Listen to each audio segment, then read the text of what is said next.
Hi, I'm Knipe, and I'd like to show you something old in magic. Back 40 years ago or more, showing you some of the original effects I used to do at that time. I have performed these tricks many times. I've performed some of them in front of royalty, King Edward, Prince of Wales, and various other hotels. But however old they may be, we still require a certain amount of sleight of hand, misdirection, and a bit of patter, as my first trick you will see will show you. This magic wand was presented to me in 1948 by the Brotherhood of Orc Magicians, so I should like to do that once more time too. Showing my left hand is perfectly empty. Likewise my right hand, we take the magic wand and give my left hand 2 taps, one hot and one cold, 1, 2, and we have a silk. Now let's take the silk and roll it into a tight little ball and hold it in my right hand. I spoke to you a while ago about misdirection and sleight of hand. Well, there's the first move of misdirection, because I moved my left hand to my pocket and everybody followed it. And when that happened, something would happen in my right hand. I'll show you. Look, I haven't done it yet, the silk is still here. We take the silk, tuck it away quietly into the hand and hold like so. Exactly. While you're looking at my left hand, something happens in my right hand. We have an egg. But once again, there's a little bit of trickery here too, because it is not a real egg, it is a hollow egg. And what I had to do was, look, poke that silk away into the hollow of the egg. I'll show you. Poke it nice and quietly, completely away into the hollow of the egg. So, turn your hand over, keeping the hollow of the egg at the back. Not going too fast. So now we take the egg and we can put that out. We break our egg. So, moving on from there, I have a paper bag here, a piece of newspaper that I formed into a paper bag.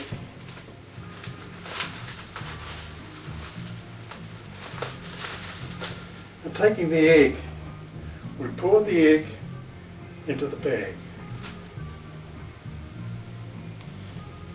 I think it's about time we did pour it into a bag too. Nevertheless, we take the bag, we just open the bag like this. Having produced an egg, we can vanish. And now I should like to do something for the ladies. It goes in the way of a rhyme. It goes something like this. I try to keep neat and clean, but then I get a leaky fountain pen. It spoils my plans for looking swanky. For see, it spotted all my hankies. Both sides are ruined. It sure seems tragic. But wait, I'll try a little magic.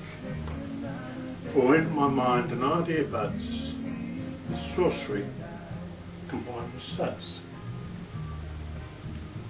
We take the first hank in the ball and put it in spots and all. Then we put in number 2. Perhaps the soap will make it new. And now we're ready for the third. and you think the idea quite absurd and say that it really shouldn't ought to depend on soap and not use water. But I'd be a poor magician if I couldn't remedy that condition. So we open the package here and there to capture moisture from the air. Now let's open it up and see what went on. Oh, here's a hank, the spots are all gone. And here's another, well, I'll be shot if it didn't clean up every spot. And perhaps by now, as you've inferred, the spots have vanished from the third. And to settle any doubt, we'll turn the whole thing inside out. This is a little rope trick that I used to do. It was given to me by a fellow magician, and I haven't performed much. It's a bit complicated, and I find that I get into a little bit of difficulty. It's just a short rope that I seem to have little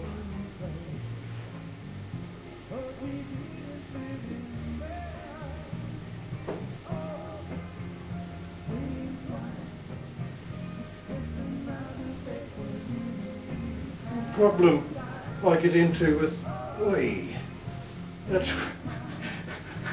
that's quite about the best part of the whole thing. But yes,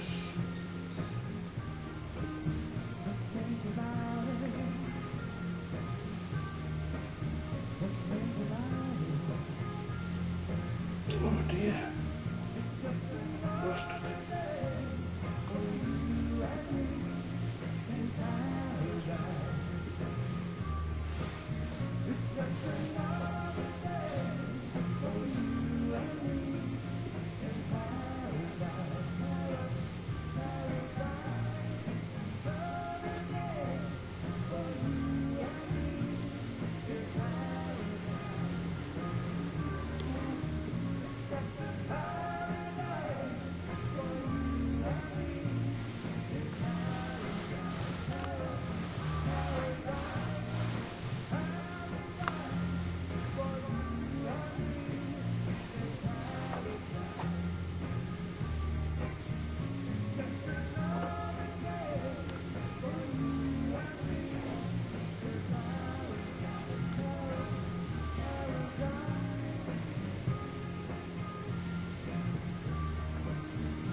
Now we've got one for the books.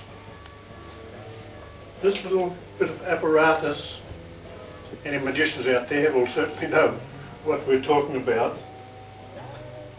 I used this many years ago, and also around about 30 years ago I had an assistant who gave me a hand, and we now have the same assistant today, and he is going to give us a hand today. This is a little wrist chopper. We have a carrot here, and you'll notice it will cut the carrot nice and cleanly. And we're going to ask Philip to place his hand in the hole. Firstly, we'll place this carrot in the bottom one, in the bottom hole. Now Philip, if we can have your hand, come and have this hand, this man. Oh, sorry. Now I want you to keep your one eye on Philip, one eye on his hand, and the other eye on the carrot. With 1, 2, 3, we have the carrot and his hand. Thank you. This is another little effect I made some time ago using a die block, a sheet of perspex and 2 cylinders. Now you'll notice the cylinders made just so they'll fit snugly over the die, or vice versa, they will go completely through the chimney. Also like to draw your attention to this hole on the top. If we turn it upside down, that brings the hole to the bottom, and we will take a sheet of perspex and put on the top, and we will take this other cylinder and put on the top of that. Now taking the die block, we'll put it in the top of the cylinder. You'll notice that it appears in the hole in the top. I will count to 3 and release it. It will hit the perspex and dissolve through and down onto the table. 1, 2, 3. Showing this perfectly empty here. The cylinder, the perspex, and that cylinder there with the die block.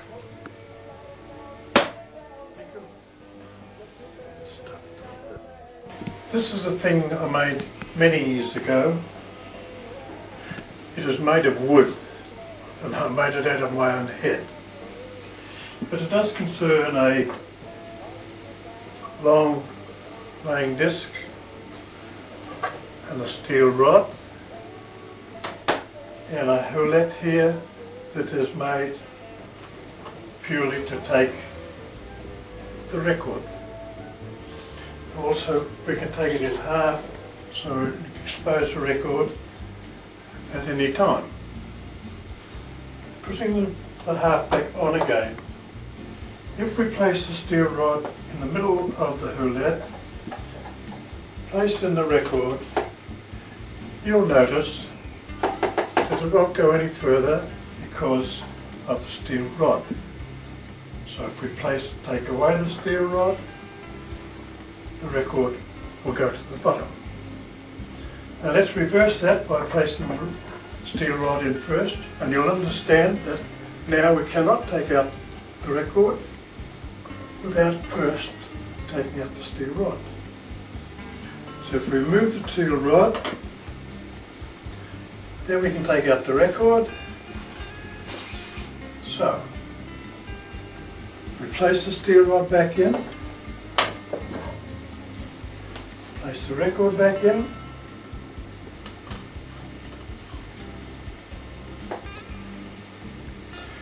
and now allow me to show you that the steel rod does go right through and that the back is exactly the same as the front. And with the record there, we have the solid rod here. We place it through there, holding the record up. Now we perform a little move, what we call matter through matter, by slowly pressing the record down through the steel rod, right to the bottom of the houlette. We can now remove the top half, remove the record on the steel rod.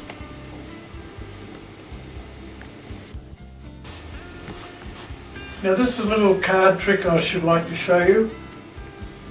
We use a frame so it'll be easy for you to follow.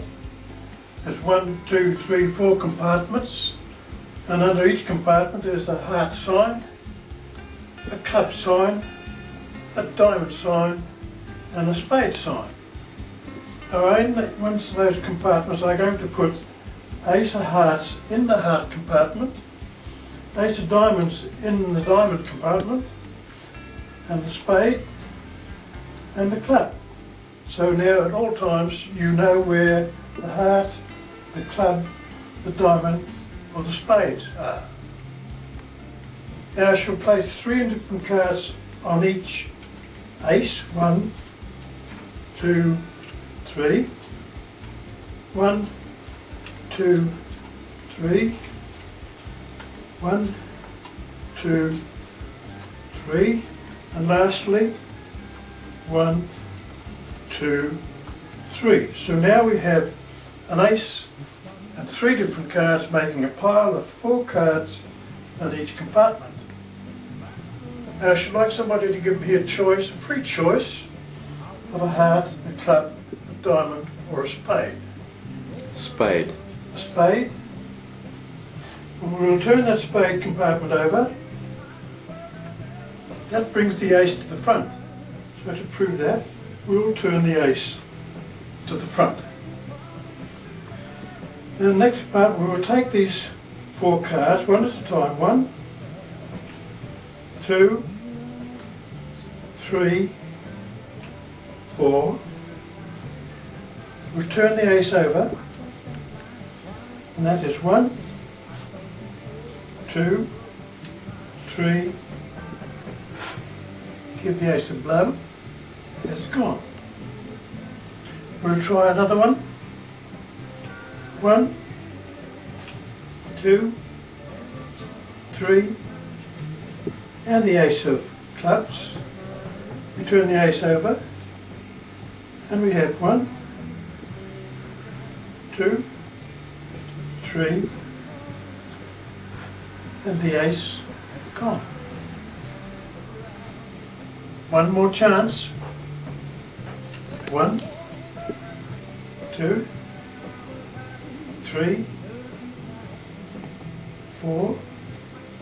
Turn the ace over. We have 1, 2, 3. Give the ace a blow.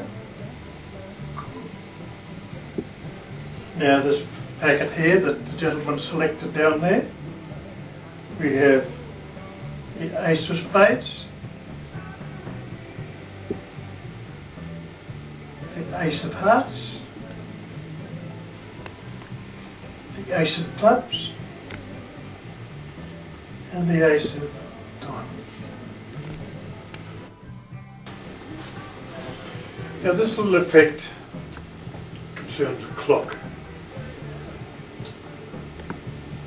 Just these things that go off at 3, 4, 5 o'clock in the morning, and you've got to get out to turn them off. I have devised a method to stop that.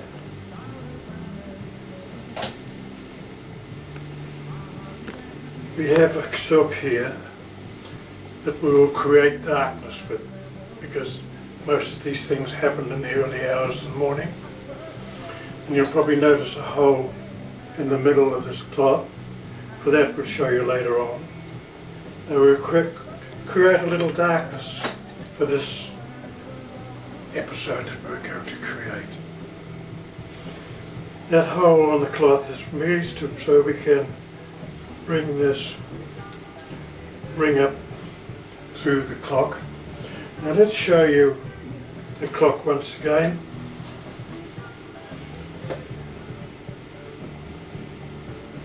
Before the hour of tragedy. Now we will take the clock and place it on the stand.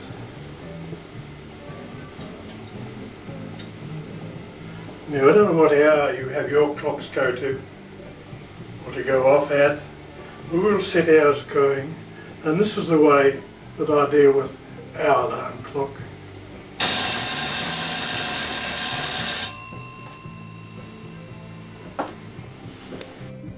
Next little effect for you, I thought I'd first introduce to you this picture frame.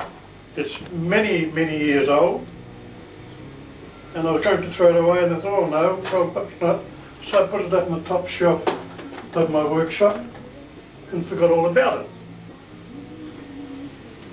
And just the other week, this magazine arrived.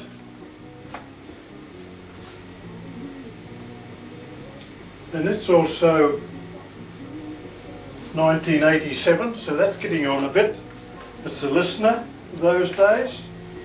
And inside we may find some, yes, there's probably not what I had in mind, a bit of advertising on it. Well, that's a bit small, isn't it? I think we can all recognise that man there. But I did find in the middle one that I did like. It was the centrefold, but then again, of course, I think it would be too big for what we wanted in the picture frame. Whether there's any more of those, I don't know. Oh, hello, hello. We have a little problem. Do you remember that? Yes, I know. Look here. That one. Hello again. Now I'd like to show you something probably a little bit different, using a bottle of water. And we all know when we're talking about that is the top of the bottle, we know, and that is the bottom of the bottle. And if we turn that bottle upside down, that now becomes the top of the bottle, and this is the bottom of the bottle, regardless to the water that we have inside the bottle. You've all heard of anti-gravity, the man that got hit on the head with an apple. Let's see if we can form some anti-gravity by quietly removing my hand. We have the top of the bottle there and the bottom of the bottle there. Now, just to prove there's no obstructions, we can take a match and let it come up to the top. Anti-gravity. What we do, we'll just quietly take that off, and there we have it. Let's go a step further now. If we take a glass and we fill the glass up with water,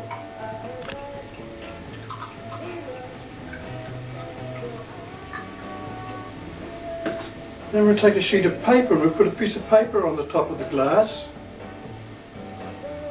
So, and once again turn it upside down. Top of the glass, bottom of the glass. Take our hand quietly away. Anti-gravity. And if we could quietly remove this piece of paper, we have achieved the impossible. Put the paper back on again. Very nice. Thank you very much. Very nice. And now the next little effect. It's also a very, very old effect. It's a spider in his frame, as you can see. But his main meal in his world are playing cards, which we're going to use. And I'm going to show you these cards, and I'm going to drop them onto my hand one at a time, and the card on the top will be the card that we should use. So when I drop them down, if someone will say stop, that'll be the position. Stop. There, quite happy about that? Yep. Right at the top card, it is the 3 of diamonds. So we'll use the 3 of diamonds. At the main moment we will place it here in full view while I show you this picture frame here, which has 2 catches on the back, and we can open that up, and that gives you the picture no artist could paint.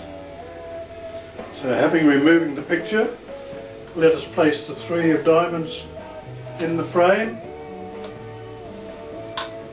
Close the lid, so, and we'll place it on this little stand we have.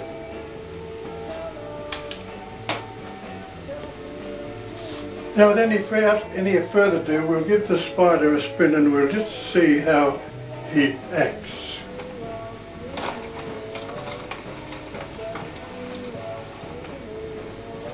As I said, his main meal as a spider is a playing card. And what have we? We have the 3 of diamonds, And the 3 of diamonds that was selected over here, completely vanished. Now this little effect also requires apparatus, blocks, hats and what have you. Firstly, let me show you my top hat, which we're going to use. Then we have a die block, which we're going to place in the hat. Then we're going to have a chimney here, perfectly empty, on a little stand. And over here, a little cabinet with 1, 2, 3, 4 doors. So we close the doors, 1, 2, 3, and 4, and place it there. Now I shall take the dice out of the hat and place it in full view, visibly from the hat to here, and she will now cover it with this chimney.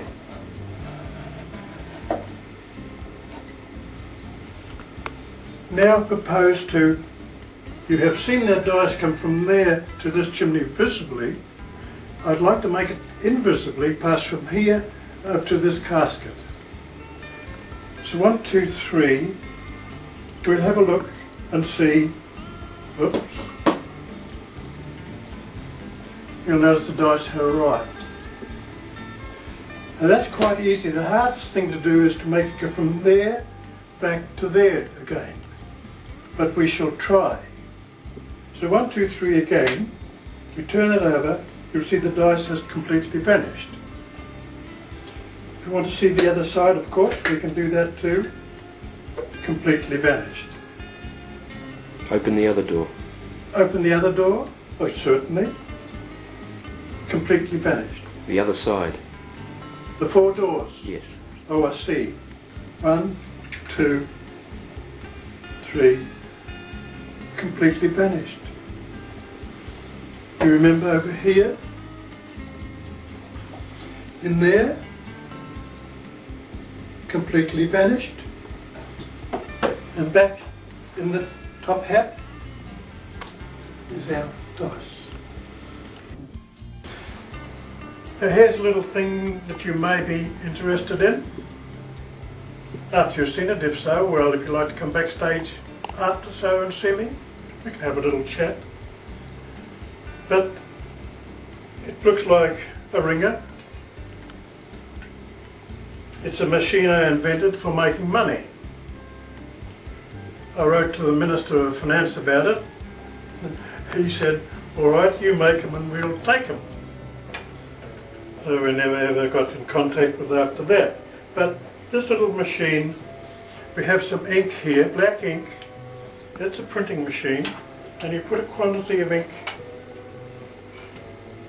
in the back. And then you turn the handle so we can ink it up.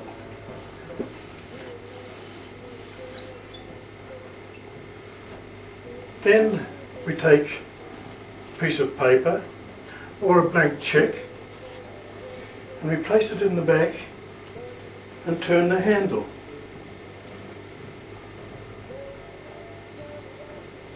Quietly, and you'll notice we have a $5 note. This machine doubles your money. If we put the $5 in the back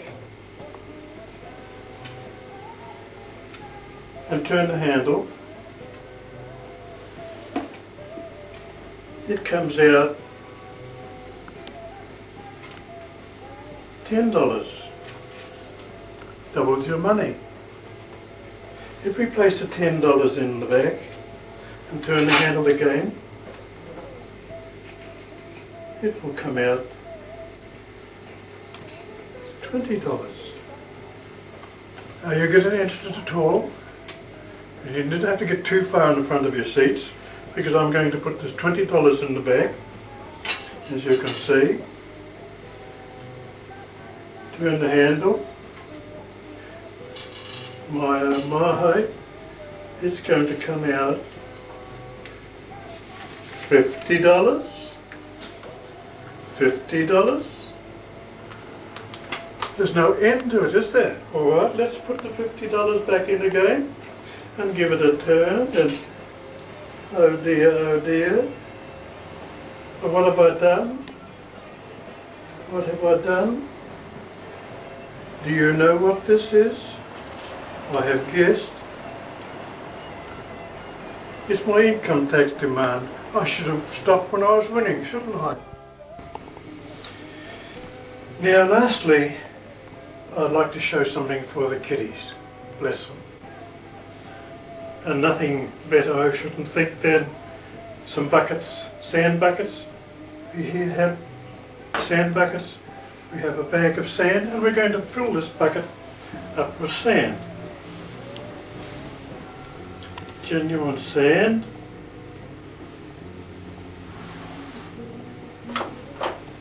And if we level that off nice and quiet in the tub, we have a bucket of sand, full bucket of sand. We take this bucket and put it up on the side and turn the two buckets over. We'll now find that we have got 2 buckets of sand, twice as much sand that we started with. So if we now level that off there, 2 buckets of sand, then we shall place on a piece of glass on the top of that, and we'll turn that bucket of sand upside down like that, and we have 2 buckets of sand, and we hold a bucket of shells. 2 buckets of sand and the bucket of shells. What else have we got? Well, we've got a bucket of water, 2 buckets of sand, a bucket of shells, and a bucket of water. What else could you have? What else could you wish for? Now let the children and I, we'll go in here, we'll take the bucket and put a little bit of sand into the bucket, just a little bit of sand, and probably 2 or 3 shells. Add that into, not that low, how about a little flag? We place a little flag in there as well. We just level that all up. We turn us upside down, like that. Take the magic spade and give us a tap. And behold, we have a sandcastle.